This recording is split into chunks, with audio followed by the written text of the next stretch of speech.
What's up, y'all? Trickshot Queen here. Yes, I went to Dude Perfect. Yes, I was in the Trickshot World Championship.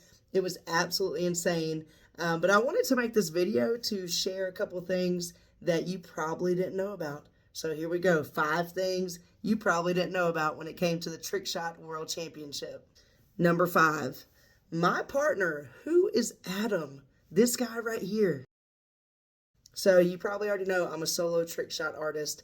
And I literally met Adam the day that I walked into the Dude Perfect headquarters on day 1. So no, we did not know each other. He did not come with me. They just paired me with him. And it ended up being the dream come true partner that I could ever ask for. He was absolutely amazing. And the funny thing is, he technically isn't like a part of Dude Perfect. So they said that really, I don't know how many years ago, probably like 10 years ago or something, they said he showed up to help with something, and he just never left. So he has been helping them out. He actually has a full-time job, a business, and he helps out with Dude Perfect. So no, I did not know him. Was he the best teammate I could have asked for? Absolutely. Oh my gosh, he was amazing. Number 4. So day 1, we filmed from 8 in the morning till 8 at night. It was a super long day. And then the second day was like 4 to 5 hours long. In total, I did 7 trick shots. And out of those 7 trick shots, I had never in my life done 3 of the trick shots. Talk about some nerves right there. You show up and they're like, hey, we want you to throw this disc into this gaming console. I've done this one before, but I've only done it one time, and that was a totally different throw. It was overhand, and this was more like a flick. So showing up and that being the first trick shot, I was so nervous. Y'all have no idea how nervous I was, but you know what? We made it happen. The second trick shot that I've never done in my life, ever, is the bottle flip. Oh my gosh. So I heard right before the trick shot that it was going to be a bottle flip, and I'm like, this is not good for me. I actually got excited when I saw that they were up on like a high podium, and it was really small. It was probably about that big, the thing that we had to land it on, the platform. So I was kind of happy because in my mind, I'm like, that evened the playing field. But it still took me, I want to say like 37 minutes. Oh my gosh, that one was so hard. And the third trick shot that I've never done. Now, listen though, hang on. I have done ping pong trick shots before, but they're more like this. Let's go! Let's go! Oh! Come on. Oh my! I have never in my life set up like an obstacle course where you throw the ping pong balls off and you have to land it in a cup. I have seen a lot of trick shotters do stuff like that. I've never done it. So I know the commentary was amazing because they didn't pick me to go through. No one picked us to go through. We were the huge, I'm talking huge underdogs in the ping pong shot.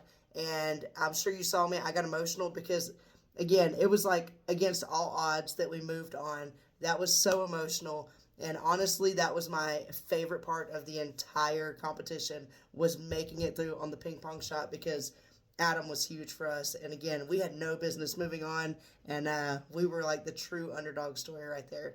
Number 3. So as I was saying, the very first day I had to do all 6 trick shots because, again, I was by myself and I got no buys. There were 2 other solo trick shot artists, but one went out in the first round, and then the other one, he got 2 different buys because he's just that good.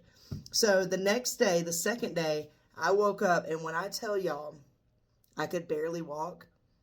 I could barely walk. I was so sore that second day, and I was really nervous because I'm like, you've got to lock in. And when I got down on my knees to do the ping pong shot, my quads were hurting so bad, but I pushed all that to the side. Even when I was throwing at the dunk tank, my body did not hurt at all because I was so locked in. And then after I was done, I was like, oh my gosh, the adrenaline has worn off. Now I'm hurting. And I actually almost needed assistance getting taken out of the dunk tank because my muscles were that sore.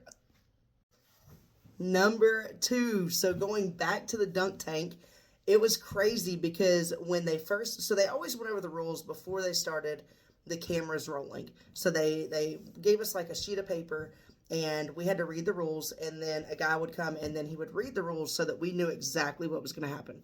So the rules for the dunk tank was just throw rapid fire, and whoever gets knocked down first obviously loses. I'm talking seconds before we got onto the dunk tank, Ty and a couple of the other dudes, they were like, you know what?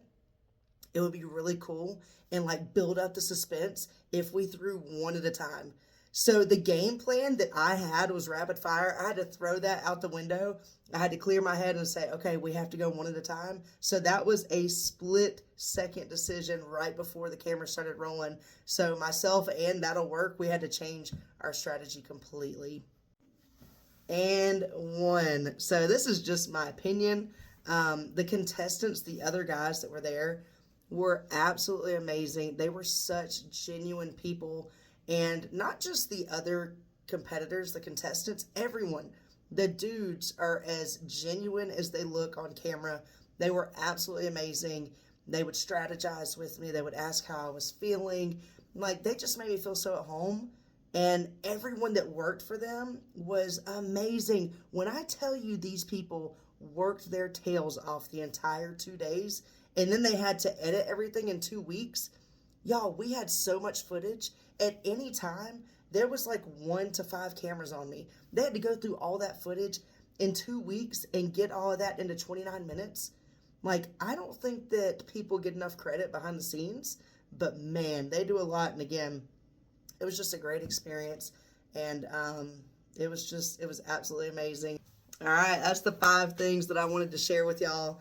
I also just wanted to say thank you, because the amount of support that I've received since being in the Dude Perfect National World Trickshot Championship has just been so overwhelming in such a good way. Like, the comments, the messages, the phone calls, the text messages that I have received have been so amazing, and it's just so crazy that complete strangers were like truly like rooting for me, cheering for me in their living room with their family, and it means so much. And I will say that, of course, I was the only female there, and I did not take that lightly. I really wanted to represent for the females, but not just for the females, but just the underdogs in general. So the fact that so many of y'all just like, you know, what you see, and you enjoyed the video and you were really supporting me, it means so much. So thank y'all so much, and hopefully y'all will see me in 2026. Bye, y'all.